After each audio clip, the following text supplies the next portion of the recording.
ব্যাংকের আস্থা অ্যাপে একটা দারুণ ফিচার যুক্ত হয়েছে।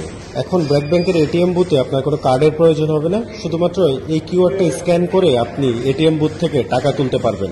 সো কীভাবে পুরো স্টেপ বাই স্টেপ প্রসেসটা আমি আপনাদেরকে দেখিয়ে দিচ্ছি, চলুন। তার জন্য প্রথমে ব্র্যাক ব্যাংকের আস্থা অ্যাপে লগ ইন করে নিতে হবে। সো আমি প্রথমে ব্র্যাক ব্যাংকের যে আস্থা অ্যাপ রয়েছে সেই অ্যাপে লগ ইন করে নিলাম। তারপরে নিচ থেকে যে কিউআর অপশন রয়েছে আমি এই কিউআর অপশনটায় প্রেস করব। তারপর চলে যাব এটিএম এর স্ক্রিনে যাওয়ার পর এখানে নিচ থেকে দেখতে পাচ্ছেন কার্ডলেস ক্যাশ আউট নামে একটা অপশন রয়েছে, এটাই ক্লিক করব। এখানে ক্লিক করার পর তিনটা অপশন দেখাচ্ছে, আমি নিচে যে আস্থা কিউআর ক্যাশ আউট এটাতে ক্লিক করব। তারপর এখানে একটা কিউআর জেনারেট হবে এবং এই কিউআরটার টাইম থাকবে 90 সেকেন্ড, অর্থাৎ 90 সেকেন্ডের মধ্যে আপনাকে স্ক্যান করতে হবে, তারপর আপনি টাকা তুলতে পারবেন। তাই আগে অবশ্যই আস্থা অ্যাপে লগ ইন করে নেবেন, তারপরে আপনি কিউআরটি স্ক্যান করবেন। সো আমি এখন কিউআরটি স্ক্যান করছি। সো কিউআরটা স্ক্যান করার সাথে সাথে আমার কিন্তু এটা লোড নিচ্ছে।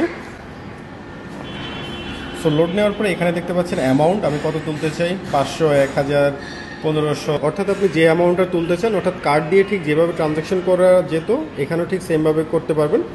সো আমি এখান থেকে এখন 1000 টাকার একটা ট্রানজ্যাকশন করতে চাই। সো আমি অ্যামাউন্ট দিলাম, তারপর আমাকে এখান থেকে ডেবিট কার্ড সিলেক্ট করতে হবে যে আমি কোন ডেবিট কার্ডটি থেকে টাকা তুলতে চাই। বাট এখানে 1000 আপনি 5000 পর্যন্ত কার্ড পিন দিয়ে ট্রানজ্যাকশন করতে পারবেন। আমি যদি অ্যামাউন্টটা 10,000 করে দিই তখন কিন্তু এসএমএস বা ইমেল ওটিপি দিয়ে ট্রানজ্যাকশন করতে হবে। এখানে সর্বোচ্চ 5000 টাকা পর্যন্ত আপনি পিনের মাধ্যমে ট্রানজ্যাকশন করতে পারবেন। সো দেখতে পাচ্ছেন। সো আমি এখন যেটা করব, আমি এখন 1000 টাকার একটা অ্যামাউন্ট দিব। সো 1000 অ্যামাউন্ট দেওয়ার পরে এবার আমি কনফার্মে ক্লিক করব। কার্ডের যে পিনটা রয়েছে আমি পিনটা দিব, যার পর ভেরিফাই অপশনে প্রেস করব। সো এখান থেকে এখন দেখতে পাচ্ছেন আমার কিন্তু ট্রানজ্যাকশন সাকসেস এবং এটিএম থেকে টাকা গণনার শব্দ শুনতে পাচ্ছেন। তো এই যে দেখতে পাচ্ছেন কার্ড ছাড়াই কীভাবে আস্থা অ্যাপ দিয়ে টাকা তুলতে পারি, পুরো প্রসেসটা কিন্তু আমি দেখালাম। Thank you.